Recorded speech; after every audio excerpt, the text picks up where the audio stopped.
Hello everyone, welcome to the channel. So in the series of stage 2 lectures, today I'm gonna teach you comprehension.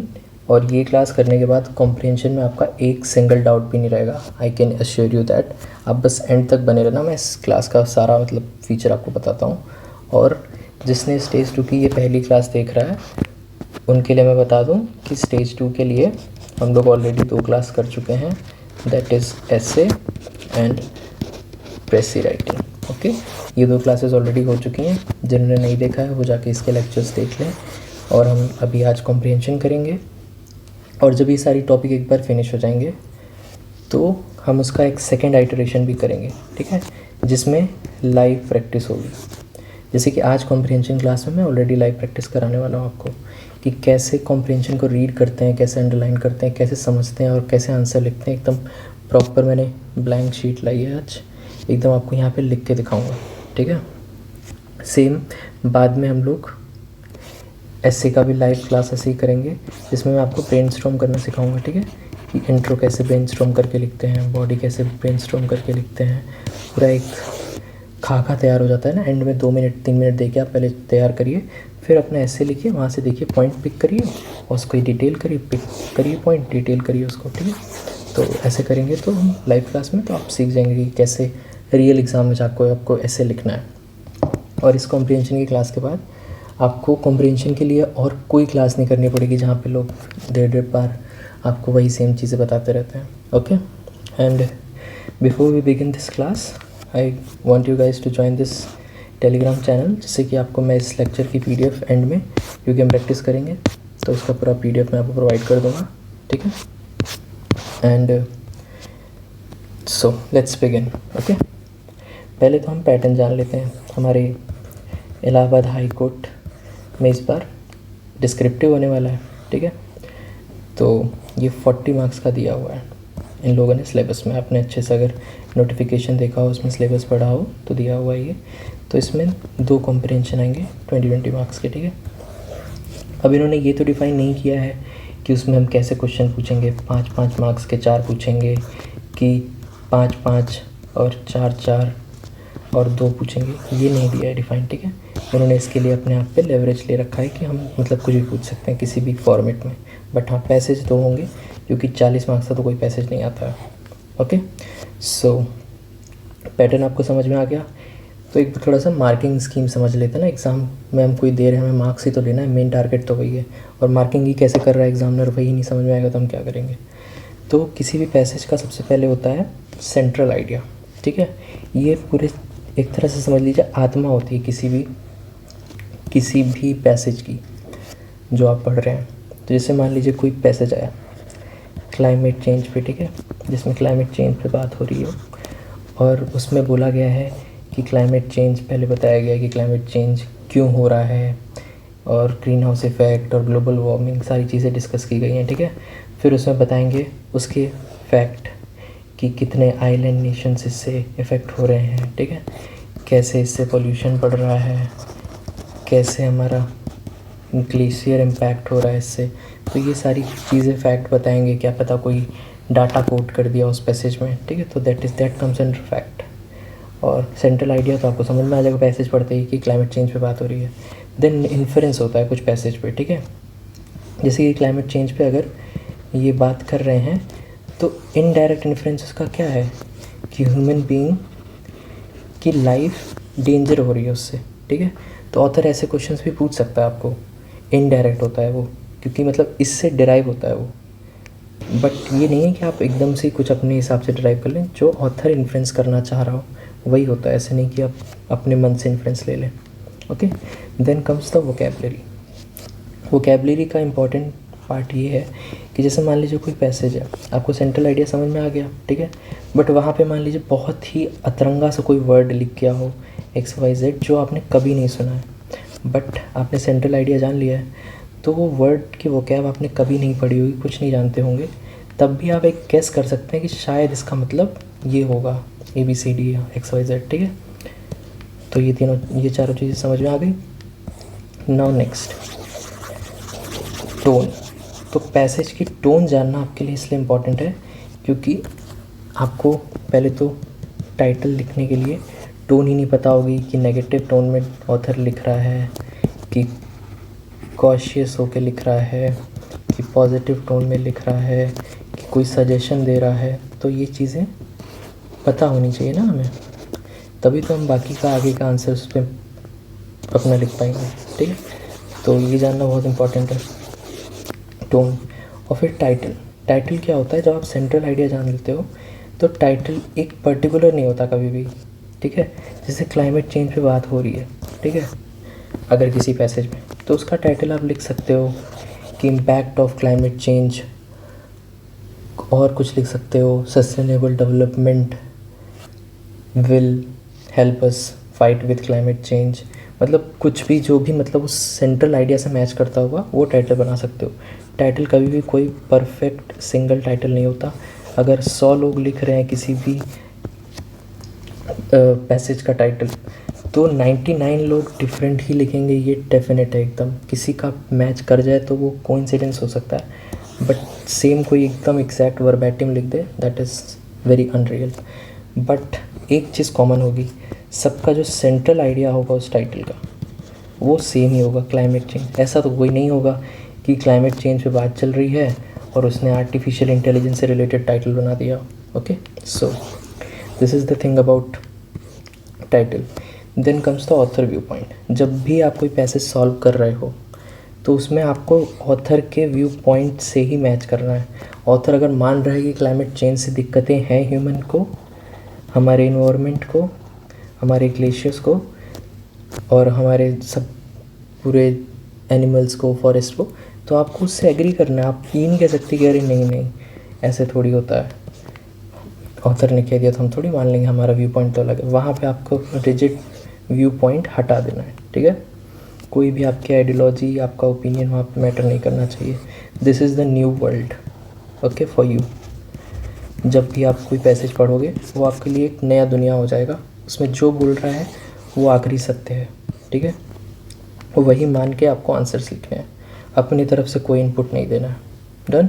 Pattern समझ में आ गया, marking समझ में आ गई, कैसे देगा एग्जामिनर, ये सारी चीज़ें आप टिक मार्क करोगे एक पैसेज को सॉल्व करते वक्त, तो ही आपको अच्छे मार्क्स मिलेंगे। ओके, अब इतना समझा दिया मैंने, तो अब तो आपको ये समझ में आ गया होगा पहले ही कि what is comprehension.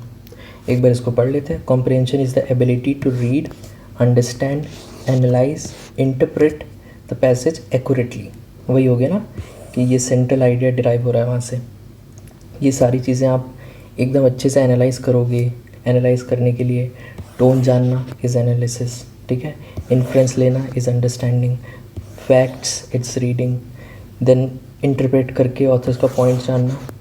This is all your ability which is needed to solve a passage accurately. Okay, इसके लिए आपको मतलब डिफ़िकल्ट इंग्लिश अंडरस्टैंड करने की ज़रूरत नहीं है, आपको कॉम्प्रिहेंड करने आना चाहिए कि ऑथर कहना क्या चाहता है। ठीक है, so next there is one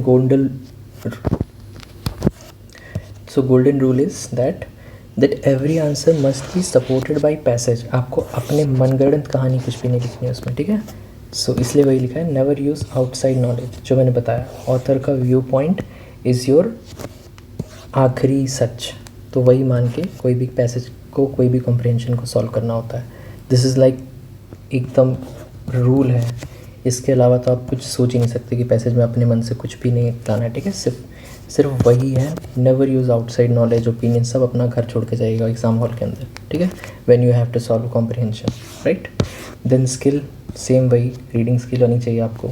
हर दिन आप या तो चाहो न्यूज़पेपर पढ़ना शुरू कर दो, ठीक है, या तो आप कोई नॉवेल बुक पसंद हो वो पढ़ने लग जाओ, या फिर आपने एक लॉ लाइव करके चैनल शायद देखा हो, वो ना जुडिशरी को काफ़ी कवर करता है, तो उसमें जुडिशियल लैंग्वेज में मोस्टली आर्टिकल्स लिखते हैं वो लोग। ठीक है, एडिटोरियल्स लिखते हैं, और मतलब ज़्यादा बड़े आर्टिकल्स नहीं होते हैं, आराम से आप पढ़ सकते हैं। मैं इस चैनल की लिंक आप लोग को शायद टेलीग्राम चैनल पे शेयर कर दूँगा। ठीक है, तो आप लोग पढ़ेंगे डेली, तो आपको एक वो फॉर्मल वोकैब जो होती है एक कोर्ट लैंग्वेज की, जो high court, supreme court use करते हैं, उसकी एक अंडरस्टैंडिंग आ जाएगी, उसकी वोकैब आपके लिए डेवलप हो जाएगी। तो ये वाली स्किल भी आपके साथ इम्प्रूव हो जाएगी, रीडिंग भी हो जाएगी।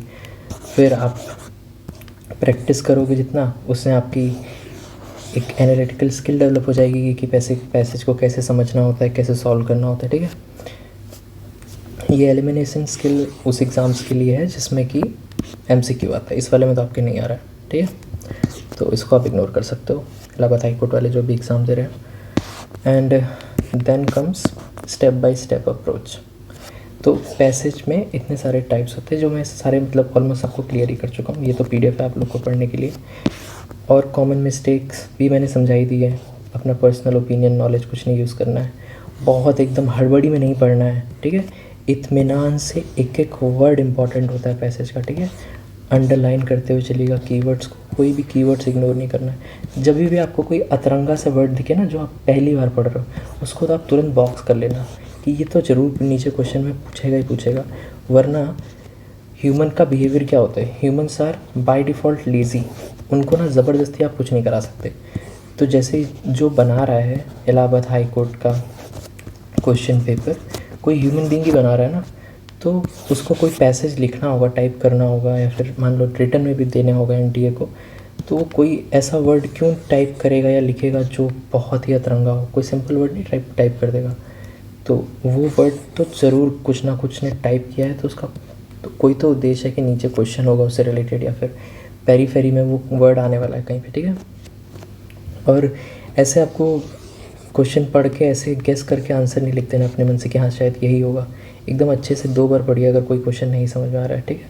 तो ये मिस्टेक नहीं होनी चाहिए। और कुछ लोग होते हैं एक बार पैसेज पढ़ते हैं, अंडरलाइन करते हैं और सीधे आंसर लिखने चले जाते हैं। मेरी क्या अप्रोच होगी, पहले आप क्वेश्चन पे जाओ, क्वेश्चन 1 2 3 तीनों एक बार पढ़ो, ठीक है। वो क्वेश्चंस में क्या पूछ रहा है, सेंट्रल आइडिया पूछ रहा है कि मतलब कोई थीम पूछ रहा है, पैसेज से ही कुछ डायरेक्ट पूछ रहा है, तो वो आप एक बार पढ़ लोगे, तो जब आप पैसेज रीड करने जाओगे तो आपको जैसे ही वो वर्ड दिखेंगे, वो पार्ट दिखेगा, आप उसको अंडरलाइन कर लोगे, मार्क कर लोगे, क्वेश्चन 1 में ये, क्वेश्चन 2 में ये, क्वेश्चन 3 में इस एरिया से पूछा गया है, तो आपको ईजी होगा थोड़ा आंसर लिखने में जब लिखना शुरू करोगे।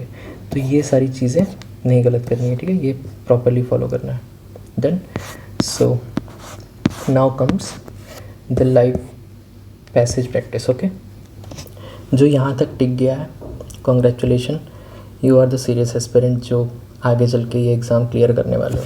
जो बीच में वीडियो छोड़ के चले गए हैं, सॉरी टू से, बट आपसे 12 मिनट नहीं पढ़ा जा रहा है, तो फिर आप इतने इत्मीनान से पैसेज कैसे पढ़ के उसका आंसर कर पाओगे। सो लेट्स गो, जो भी अभी है लेट्स सॉल्व दिस पैसेज साथ में, ठीक है। तो let's begin.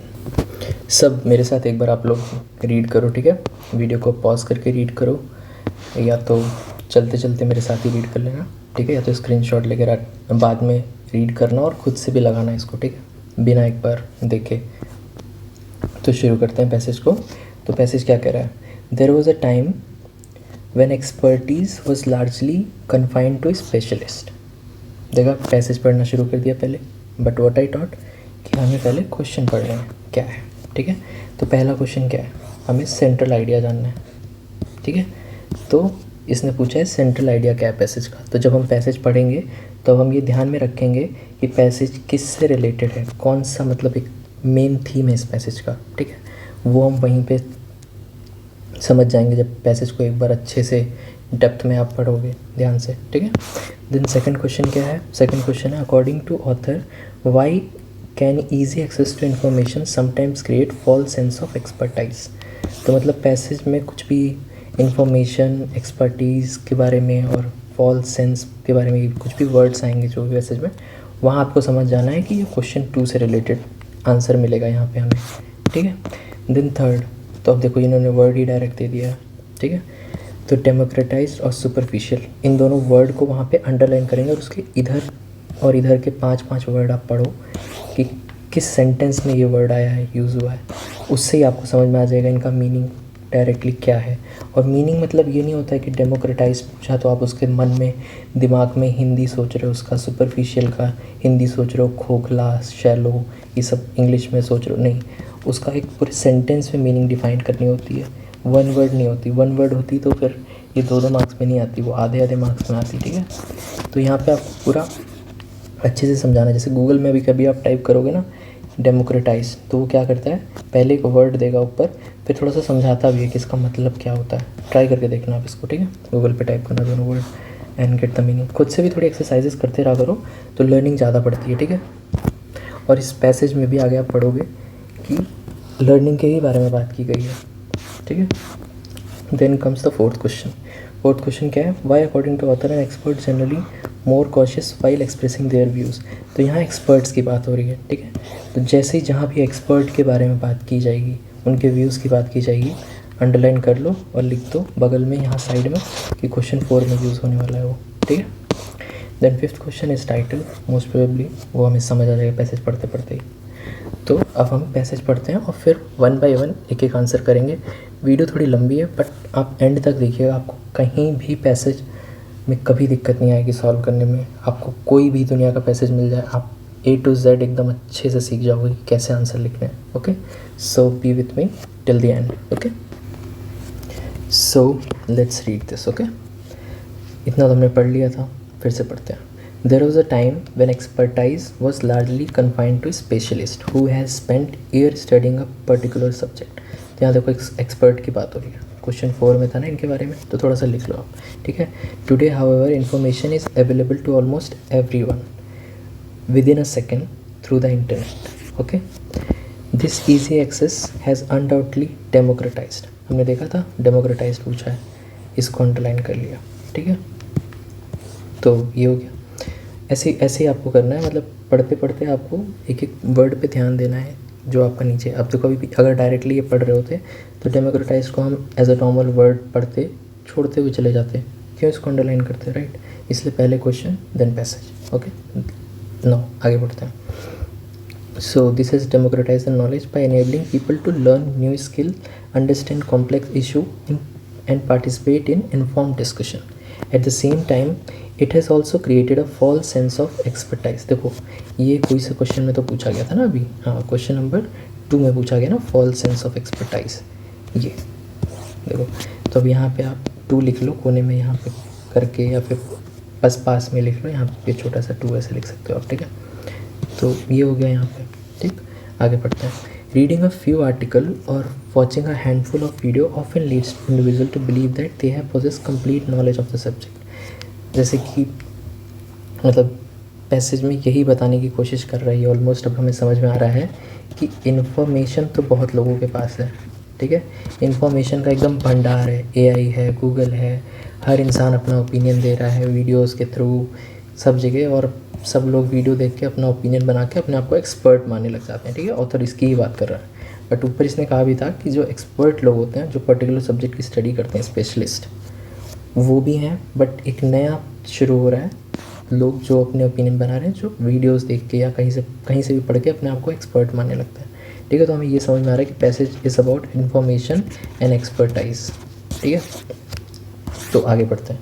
Consequently opinion are expressed with great confidence even when they are based on incomplete understanding. देखो एक्सपर्ट्स और जो वीडियो से देख के चीज़ें ओपिनियन बनाने वाले लोग हैं, उनके 2 लोगों की बात चल रही है यहाँ पे, ठीक है। आगे बढ़ते हैं। Expert on the other hand are often more cautious in their conclusion because they are aware of limitations of available evidence. Genuine learning frequently reveals how much remains unknown, whereas superficial learning sometimes creates unwarranted uncertainty. Okay, then next line is, this contrast explain why the loudest voice in public discussions are not always the most informed ones.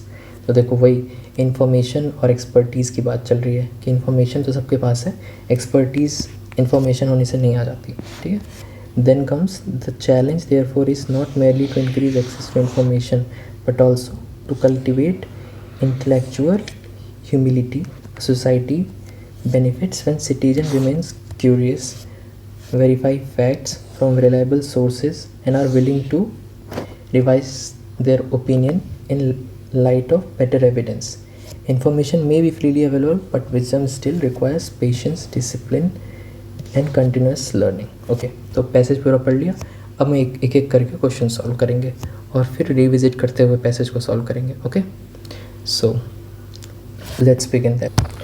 तो देखो एक चीज़ ये भी है कि जो central idea होता है ना पैसेज का, ये मोस्टली कंक्लूजन में होता है। तो यहाँ पे देखो क्वेश्चन पूछा है ना, what is the central idea of the passage. तो कंक्लूजन में बोल रहा है ना, देयरफॉर से शुरू हो रहा है, दैट मीन्स ये कंक्लूजन है। तो ये बता रहा है कि इन्फॉर्मेशन तो बहुत है, ठीक है, इंक्रीज़ हो चुकी है बहुत, एक्सेस भी उसकी, डेमोक्रेटाइज ऊपर पढ़ाई था हमने, बट जो इंटेलेक्चुअल ह्यूमिलिटी होती है, जो विजडम होता है, wisdom is always like on top. Okay, wisdom आपको वीडियो देखने से या फिर कुछ चार लोगों की बातें सुनने से नहीं आएगा, वो आपकी लर्निंग प्रोसेस से आएगा, ठीक है। आपके पेशेंस, डिसिप्लिन, मतलब हर दिन, मतलब एक प्रोसेस है वो, ऐसे अचानक से आप एक वीडियो देख के आप जियो पॉलिटिक्स पे कुछ लोग ओपिनियन बना लेते हैं जैसे, ठीक है। तो पैसेज में मोस्टली जो ऑथर है वो इसी चीज़ को एड्रेस कर रहा है, ठीक है। जो भी लोग इन्फॉर्मेशन जिनके पास, किसके पास है और किसके पास इंटेलेक्ट है, तो इन दो चीज़ों पे बात कर रहा है, ठीक है। तो इसका आंसर हम इसको समझ गए पूरे पैसेज को। तो अगर तो आपको एकदम समझ में आ गया है और आपकी इंग्लिश काफ़ी स्ट्रांग है तो आप तो डायरेक्ट लिख सकते हो, ठीक है, इसका आंसर। बट अगर आपको लग रहा है कि मैं खुद से सेंटेंस उतने अच्छे से फॉर्म नहीं कर पाऊँगा, तो आप सेंट्रल आइडिया में उठाओ, ठीक है। यहाँ से देखो, इन्फॉर्मेशन इंक्रीज एक्सेस हो चुका है, ठीक है, टू कल्टिवेट ह्यूमन ह्यूमिलिटी, और फिर इसमें एक्सपर्ट वर्सेस नॉन एक्सपर्ट्स की बात हो रही है जो ओपिनियन बनाते हैं। तो ये सब आप एक एक वर्ड्स यहाँ से पिक कर सकते हो, ठीक है। तो उसके बाद आप इसको सॉल्व कर सकते हो पैसेज को। तो ऐसे शुरू करते हैं इस पैसेज को, जैसे लिखना चाहेंगे हम तो लिखेंगे the passage highlights that although the internet has made information easily accessible to everyone, ये पैसेज में लिखा हुआ है, आप पढ़ोगे दोबारा, वीडियो बहुत लंबी हो जाएगी इसलिए मैं दोबारा बार बार रिविजिट करके नहीं करूँगा, वरना ये 40 मिनट की वीडियो हो जाएगी, ठीक है। तो ये मैं इस तरह से पैसेज को, एक एक सेंट्रल आइडिया आपको समझ आ गया। उसके बाद आपने कोई भी पैसेज जब शुरू करते हो तो शुरू में ऐसे ही करके लिखना, अगर सेंट्रल आइडिया पूछा है तो आप, मतलब ये लाइंस तो आप रट सकते हो क्योंकि आपको जाके वहाँ पे तुरंत हर पैसेज में सोचना ना पड़ेगा, सेंट्रल आइडिया पूछा है तो, ठीक है। तो इसका कंप्लीट आंसर मैं लिख देता हूँ यहाँ पे। तो passage highlights that although the internet has made information easily accessible to everyone, but उसने बोला कि easy access तो कर दिया इन्फॉर्मेशन का, ठीक है, बट इसको हमारे, देखो यहाँ पे बोला था ना, easy access तो हो गया है, अवेलेबल हो गया easy access to everyone, but this easy access has undoubtedly democratised कर दिया उसने सारी कॉम्प्लेक्स इशू को लोगों को जानने के लिए, इन्फॉर्म डिस्कशन करने के लिए, बट सेम टाइम में फॉल्स एक्सपर्टीज़ दे दी है, ठीक है। तो उस चीज़ को यहाँ पे लिखना है कि that accessible to everyone, but फिर यहाँ पे बट लगाओ, ठीक है, but this easy access should not be confused with expertise, okay. तो अभी इतना तो आप मतलब खुद लिख लोगे, मैं इसका आंसर दे दूँगा तो आपको समझ में आ जाएगा कि कहाँ से उठाया हमने, कैसे किया।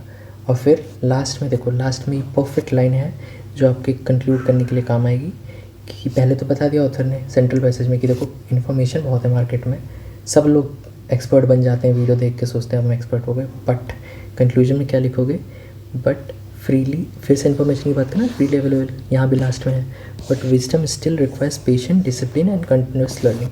तो ये वाली लाइन आप उठाओ यहाँ पे और फिर यहाँ पे लिख दो, तो आपको एक तरह से कंक्लूजन भी हो जाएगा, मतलब आपको थोड़ा और स्पेस मिलेगा, इसमें थोड़ा कम स्पेस है इसलिए मैं लिख नहीं पा रहा हूँ, ठीक है। फिर अब नेक्स्ट क्वेश्चन पे आते हैं, ठीक है। नेक्स्ट क्वेश्चन क्या है, according to author why can easy access to information sometimes create false sense of expertise, okay. तो ये वाले क्वेश्चन के लिए, तो इस पैसेज की बात हमने कहाँ पे की हुई है, इस पैसेज की बात यहाँ पे है, ठीक है, कि जो भी लोग मतलब इंफॉर्मेशन ईजिली एक्सेस की वजह से false sense of expertise create कर लेते हैं, तो क्यों करते हैं, वाई पूछा है, ठीक है, ऐसा क्यों है उनके अंदर टेंडेंसी। तो वही यहाँ पे लिखा हुआ है कि reading a few article and watching a handful video leads to believe that they possess knowledge, okay, same question में है, बट जो वो लोग ओपिनियन अपना एक्सप्रेस करते हैं वो इतने कॉन्फिडेंस से कर देते हैं कि मतलब एकदम वो उस सब्जेक्ट के एक्सपर्ट ही बन गए हैं। जैसे कोई भी यूट्यूब पे वीडियो बना के कुछ लोग नहीं मतलब कुछ भी पढ़ाने लग जाते हैं, even if they have not graduate in that subject और they have never given even the descriptive exam. One day exam देने वाले लोग आपको डिस्क्रिप्टिव का पढ़ाने लग जाते हैं, ठीक है। जिन्होंने मतलब MCQ पास करके मान लो कोई कुछ आया है, आपको सीधे वो टीच करने लग जाएगा डिस्क्रिप्टिव एग्ज़ाम के। मतलब कोई मेंस लिखा हो या फिर इंटरव्यू दिया हो बच्चा, या फिर खुद सेलेक्टेड हो, या फिर आपने मास्टर्स किया हुआ है उस सब्जेक्ट में, तब तो आप पढ़ाओ उस चीज़ को। बट ऐसे तो आ जाते हैं ना लोग, पूरे कॉन्फिडेंस से पढ़ाने लगते हैं आपको। तो वही बता रहा है ये पैसेज में कि जो भी ओपिनियन कॉन्फिडेंसली एक्सप्रेस कर देते हैं, that creates false sense of expertise in them. उन्हें लगता है कि उन्हें सब आता है, इसीलिए फिर उसके बाद एक्सपर्ट की बात की गई है, ठीक है। तो इसमें से ऑथर क्या करना चाह रहा है भाई कि ये जो भी लोग इन्फॉर्मेशन के अवेलेबिलिटी से अपने आप को समझने लगे हैं एक्सपर्ट, वो एक तरह से मिथ है, जो मतलब उनको मृग तृष्णा कहते हैं ना, वो हो रखा है। हिंदी वाले जो बच्चे उनको समझ में आ रहा होगा ये वर्ड। सो इसका आंसर क्या होगा? इसका आंसर हम लिखेंगे ऐसे, अकॉर्डिंग टू द ऑथर है तो उसको सीधे सीधे यहाँ पे लिख देंगे, ठीक है। अकॉर्डिंग टू ऑथर, फिर यहीं पे पीपल ऑफन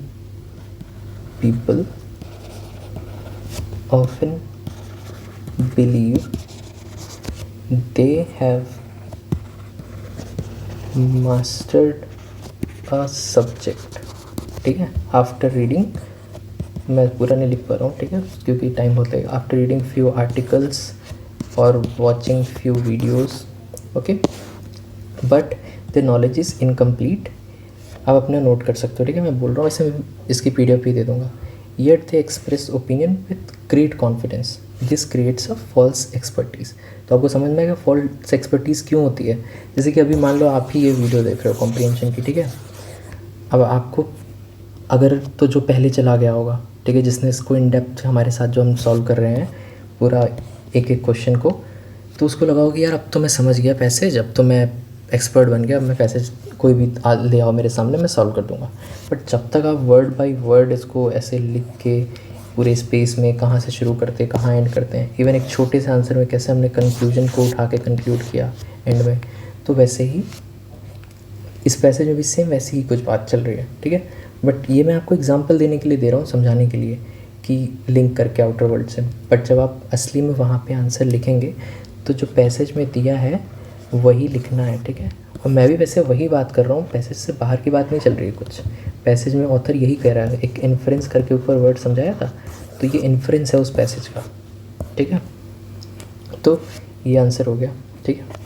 तो पैसेज एकदम एज इट इज़ कॉपी नहीं करना है आपको अपने दिमाग से सोचना है कि पैसेज में इंफॉर्मेशन एक्सपर्टीज़ की बात कर रहा है अगर ऑथर, तो ये फॉल्स सेंस ऑफ एक्सपर्टीज़ क्यों आती है लोगों में, आपने ऊपर पढ़ा, आप अपने वर्ड्स में भी लिख सकते हो अपने मतलब जो समझ लिया है। बट हाँ, ऐसा नहीं कि आपने कुछ ऑथर ने जो नहीं कहा वो भी डाल दो, आप अपने वर्ड्स में लिखो, बट अपने थॉट्स नहीं होने चाहिए। थॉट्स तो ऑथर के होने चाहिए, वर्ड्स आपके हो सकते हैं।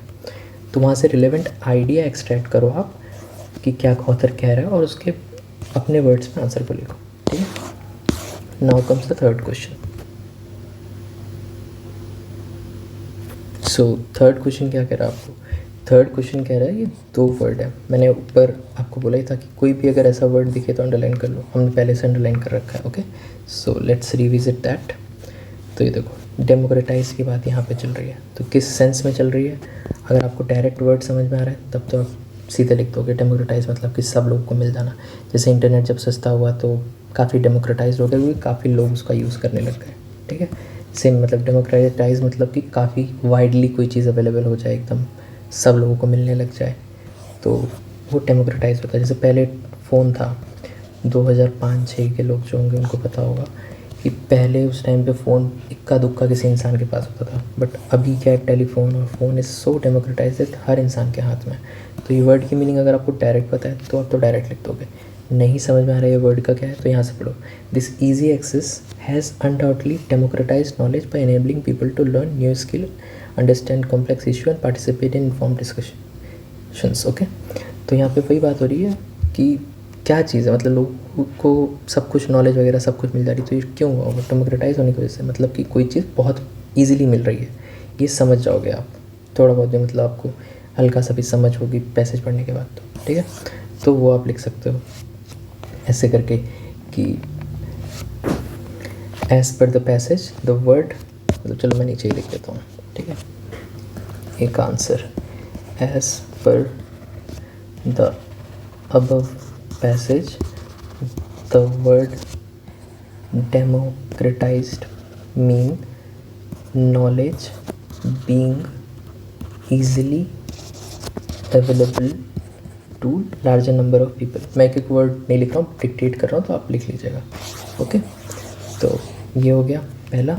और मैंने इसको थोड़ा डिटेल में देखो 2-3 लाइन में लिखा, क्योंकि यार 2 नंबर का होगा ना, आप ऐसे एक थोड़ा सा लिखोगे तो अच्छा नहीं लगेगा, 2-3 लाइन लिखो, क्योंकि जितना लिखा होगा, जितनी आपके आंसर सीट भरी भरी सी लगेगी आपके एग्ज़ामिनर को, और अच्छे से उस, क्योंकि आपकी आंसर कॉपी ही है जिससे आप डायरेक्ट कम्युनिकेट कर रहे हो। जो भी एग्ज़ामिनर है जो आपकी कॉपी चेक करेगा, आप खुद तो बैठ के उसके बगल में समझाओगे नहीं कि सर इसका मतलब मैंने ये लिखना चाहा है। आपकी कॉपी से बात करनी चाहिए, ठीक है। तो हर चीज़ जितना अच्छे से एक्सप्लेन कर सको, इसीलिए ये डिस्क्रिप्टिव टेस्ट है, ऑब्जेक्टिव नहीं है इस बार। तो जब डिस्क्रिप्टिव है तो अच्छे से डिस्क्राइब करो, पूरा स्पेस यूज़ करो। देन सुपरफिशियल, तो सुपरफिशियल का वर्ड कहाँ पे है, ये रहा, ठीक है। तो ये एक्सपर्ट बोल रहे हैं कि जो लोग जेन्युइन लर्निंग करते हैं वो लोग मतलब थोड़ा चीज़ें लेके कॉशियस होते हैं, समझदार होते हैं, उनकी डेप्थ होती ज़्यादा। बट जो लोग मतलब इन्फॉर्मेशन सुन के समझ के ऐसे अपने आप से उसको एक्सपर्ट मान लेते हैं, तो वो शैलो लर्निंग होती है, सुपरफिशियल लर्निंग। मतलब ये वर्ड तो आपने शायद काफ़ी बार सुना होगा, सुपरफिशियल लर्निंग, दिस दैट। तो सुपरफिशियल का मतलब होता है बेसिकली शैलो लर्निंग, ओके, मतलब डेप्थ में नहीं है। तो सुपरफिशियल का मतलब हो गया। बट हमें आंसर जो लिखना है वो तो एज पर पैसेज लिखना है ना, मैंने अभी लिखाया as per passage. Superficial means lacking a complete understanding, क्योंकि यहाँ पे अंडरस्टैंडिंग और नॉलेज की बात चल रही है, ओके। तो वो हो गया। Now comes the next question, okay. तो इसको तो आप लिख लोगे, सुपरफिशियल मतलब क्या होता है, ओके।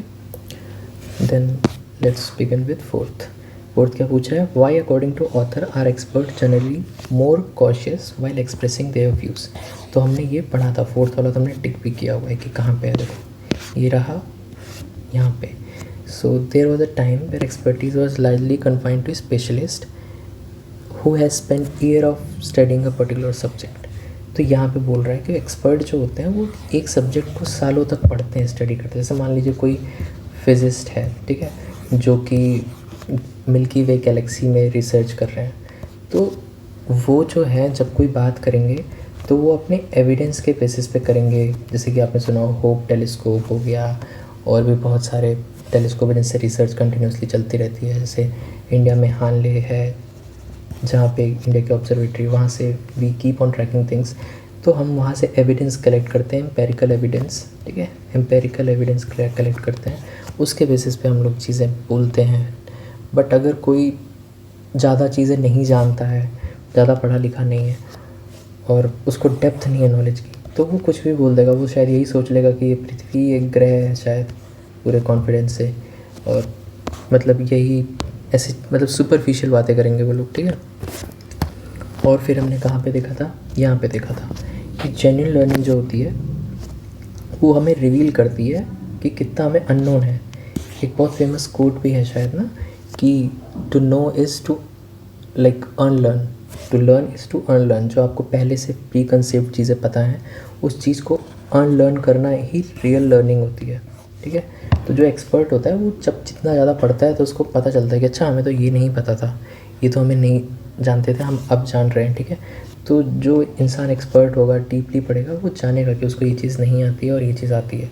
सेम ऐसे स्टूडेंट्स का भी तो होता है, like if you are studying something in deep, तब आपको पता चलता है अरे यार ये चीज़ तो मुझे आज पहली बार पता चली, ये तो पता ही नहीं थी।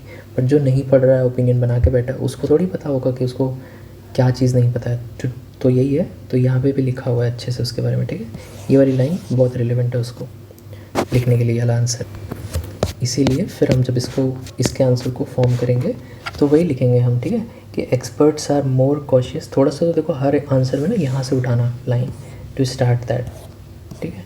तो यहाँ पे लिखेंगे experts generally more cautious while expressing their views, फिर उसके बाद शुरू करो बिकॉज से, ठीक है। Because they understand their limitations, okay, because वो एविडेंस बेस्ड बातें करते हैं, ठीक है। जितना एविडेंस होगा उतनी बातें करेंगे, ठीक है। अभी जैसे कोई चीज़ का है, जैसे मान लो कि हमारा 2011 में सेंसस हुआ, तो उसके एम्पेरिकल डाटा है, तो सरकार उतना ही पॉलिसी मेकिंग करेगी, उतनी चीज़ें बताएगी, बनाएगी, जितना कि उन्हें उस डाटा से मिला हो ना। खुद से थोड़ी एस्टिमेट कर लेंगे, कुछ भी बोल देंगे कि अरे नहीं ऐसा होता है। तो जब भी कोई इन्फॉर्म डिसीज़न होता है तो वो एक लिमिट तक ही बोलेगा ना। इंडिया की पॉपुलेशन जैसे बोलेंगे 1.5 करोड़, बट जो इंसान नहीं पढ़ रहा है, नहीं जान रहा, वो कह देगा अरे नहीं बहुत हो चुकी है, तो आपको नहीं पता। तो ऐसे ओपिनियन बना लेंगे लोग।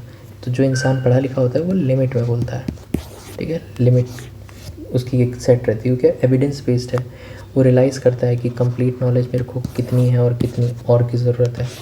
तो ये सब पॉइंट्स आप बना के अपने वर्ड्स में उसको लिख सकते हैं, जैसे कि experts are more cautious because they understand the limitation of available evidence and realise that complete knowledge is rarely possible. मतलब knowledge is never ending thing, आप कितना ही पढ़ते जाओ आपको कुछ ना कुछ नया मिलता ही जाता है। Therefore they avoid making over confident conclusion. But जो शैलो होते हैं, सुपरफिशियल लर्नर्स होते हैं, उनको लगता है उन्हें तो सब पता है, हम ही लाइक अहम ब्रह्मास्मि टाइप वाली फीलिंग लेते हैं। तो वही समझाना चाह रहा है कि एक्सपर्ट और सुपरफिशियल लर्नर्स के बीच में क्या डिफरेंस होता है, ठीक है। और ये लोग मोर कॉशियस क्यों होते हैं अपने व्यूज़ एक्सप्रेस करने में। जिसको पता है वही कम बोल पाएगा ना, जिसको नहीं पता वो तो कुछ भी बोलता चला जाएगा। So this is what author is trying to say in that question, okay. Now comes our last question, and यहाँ तक भी आप बने हुए हो तो भाई कॉन्ग्रेचुलेशन है सबको जो भी पढ़ रहे हैं यहाँ तक, you are the real champion. So fifth question is about title. हमने इतना पैसेज पढ़ा, information, expertise, shallow learning, democratisation of learning, और ये सारी चीज़ें इतनी डिस्कस करी, तो अब तो आपको समझ आ ही गया होगा कि ये एक तरह से पैसेज है इंफॉर्मेशन ओवरलोड के बारे में, ठीक है। कि इंफॉर्मेशन से कितने लोग ऐसे अपने फेक ओपिनियंस बना लेते हैं। यहाँ पे एक पैसेज में लिखा भी हुआ है fake opinions and all that. कहाँ गया वो वाला चीज़? हाँ, यहाँ पे दिया हुआ है ना कि a society benefits when citizen remain curious, verify facts from reliable sources, okay. तो ये समझ में आ रहा है कि ये एक इंफॉर्मेशन ओवरलोड और विजडम और एक्सपर्टीज़ के बारे में बात कर रहा है। तो हम इसके बहुत सारे मतलब सोच सकते हैं। आप लोग के मन में शायद ये आ रहा होगा इंफॉर्मेशन वर्सेस एक्सपर्टाइज्ड लर्निंग करके किसी को आ रहा होगा, किसी को आ रहा होगा beyond information access to expertise learning, ऐसे करके किसी को आ रहा होगा, ठीक है। और किसी के दिमाग में ये आ रहा होगा ऐसे करके भी the difference between information and expertise, okay, ऐसे करके भी आ रहा होगा। तो देखो टाइटल बहुत सारे हो सकते हैं, बट आप सबके दिमाग में एक वर्ड छप गया होगा, इंफॉर्मेशन और एक्सपर्टीज़, ठीक है। ये दोनों वर्ड के अराउंड ही आपके दिमाग में पैसेज गूंज रहा होगा। ये ज़्यादा से ज़्यादा और कोई ज़्यादा सोच लेगा तो वो सोच लेगा कि experts wisdom is more deep than a person who has superficial knowledge. ये बहुत लंबा हो जाएगा। तो जो भी टाइटल हो वो शॉर्ट होना चाहिए, ऐसे मतलब एक लाइन में आ जाए आपका। और जब भी आप लिखें टाइटल तो बस ऐसे ना करके लिखते हैं कि टाइटल और ये लिखो थोड़ा अच्छे से कि as per the above passage the suitable title is this, okay. ऐसे करके थोड़ा 2-3 लाइन में अच्छे से सजा के देना अपना आंसर, कि एग्जामिनर भी एकदम देख के खुश हो जाए कि भाई ये बच्चा मतलब कायदे से तैयारी करके आया। बस ऐसे 3-4 प्रैक्टिस वीडियो देख के और 2-3 कॉम्प्रिहेंशन सॉल्व करके नहीं आया, प्रॉपर 8 टेस्ट सीरीज़ लगा के आया है और बढ़िया अच्छे से पढ़ के आया, okay. So this is it, और कुछ तो नहीं है। और जिसे भी टेस्ट सीरीज़ ज्वाइन करनी है जिसमें हम प्रॉपर एसे वगैरह सब कुछ एक एक अच्छे से पढ़ेंगे, और जो डिटेल होगा वो उसका आंसर की उसमें आपको अच्छे से मिलेगी। और ये जो बुक मैं बना रहा हूँ, जैसे अभी आपको मैंने समझाया, ये बुक उस तरह एकदम सेल्फ एक्सप्लेनेटरी, एक एक चीज़। वीडियो में तो थोड़ा हर चीज़ नहीं समझा पाते, बता पाते, इसलिए मैंने बुक बनाया। लोग वीडियो बनाते हैं हर चीज़ की, वो मुझे अच्छी नहीं लगती। अगर आपको एक बुक मिल जाए तो आप बहुत ईजिली चीज़ों को बार बार रिवाइज़ कर सकते हो, कहीं भी पढ़ सकते हो बैठ के, और आपके हैंडी होती है। जब तक आपके हाथ में नहीं आती चीज़ें, ऐसे पढ़ने में उतना मज़ा नहीं आता। वीडियो देख के वही है, सुपरफिशियल लर्निंग होती है एक तरह से। थोड़ी इन डेप्थ चाहिए तो उसके लिए आपको बुक ही पढ़नी होती है, वो बेस्ट होती है, ठीक है। तो बुक कुछ दिन में आ जाएगी। बहुत लोग मुझसे पूछ रहे हैं कब आएगी कब आएगी, तो यार मैं ट्राई कर रहा हूँ 26 तक आ जाए, ओके।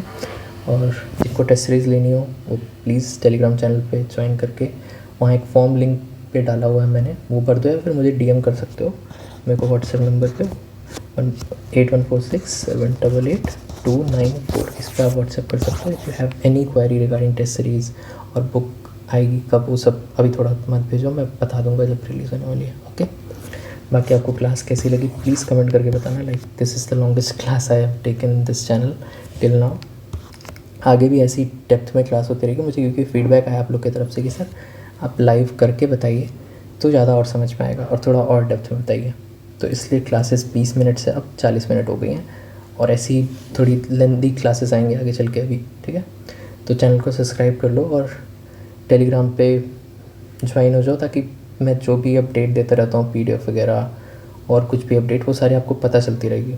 क्योंकि एक बार अभी मान लो गलती से पहली बार देख रहे हो और चले गए, तो फिर यार बाद में तो मिलेगा नहीं, क्योंकि we are not like 100K subscriber channel, we are small channel and we are teaching genuinely बहुत अच्छे से। तो it's up to you, if you want to do serious preparation then you should like just follow this stage 2 series. इसमें अच्छे से एक एक chapter में आपको पढ़ा दूँगा, आपको समझ में आ जाएगा, ओके। सो कीप स्टडिंग यार। स्टेज 1 का भी पढ़ते रहो आप लोग, और स्टेज 2 का तो मैं करा ही रहा हूँ यहाँ से। स्टेज 2 पक्का कर दूंगा मैं, क्योंकि स्टेज 1 में तो देखो जिसने अभी तक आज तक कोई एक ऐसे भी नहीं लिखा होगा ना, उसका भी स्टेज 1 क्लियर होगा, आपको इतना बता देता हूँ मैं। क्योंकि रट के लोग बैठे होते हैं GS। ये है रियल खेल जो है स्टेज 2 में, ये करेगा आपका सिलेक्शन। 500 लोग हैं जो डेली हर संडे टेस्ट लिखेंगे, ऐसे बहुत रेयर ही होंगे 500 लोग। वो आप बन जाएंगे तो क्लियर हो जाएगा ये एग्ज़ाम, क्योंकि स्टेज 1 पास करके is not a big deal. Easy question आते हैं, आप सबको पता है, कोई बहुत डिफ़िकल्ट नहीं आता, और कट ऑफ भी इस बार कम ही जाने वाली है। तो स्टेज 2 पे अगर जो फोकस कर लेगा अभी जब तक रेट नहीं आ रही है, तो you will be in the win win situation.